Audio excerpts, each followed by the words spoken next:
If you're experiencing server timeout issues in Elden Ring, there are several steps you can take to improve your connection and gameplay experience. Follow these steps to troubleshoot and enhance your online play. Step 1. Check your internet connection.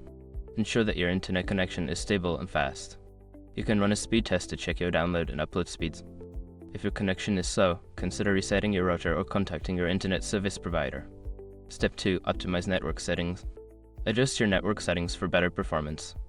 This can include enabling quality of service QoS on your router to prioritize gaming traffic, or using a wired connection instead of Wi-Fi for a more stable connection. Step 3. Change DNS settings. Switching to a public DNS server can improve your connection. You can use Google DNS 8.8, 8.8, and 8.8, 4.4, or Cloudflare DNS 1.1, 1.1 by changing the DNS settings in your network configuration. Step 4. Close background applications. Close any unnecessary applications running in the background that may be using bandwidth. This includes downloads, streaming services, or other online activities that could interfere with your game connection. Step 5. Check server status. Before diving into gameplay, check the official Elden Ring server status. Sometimes, server issues are on the game's end, and waiting for maintenance or updates can resolve the timeout problems. By following these steps, you should see an improvement in your connection and reduce server timeout issues in Elden Ring. Enjoy your gaming experience.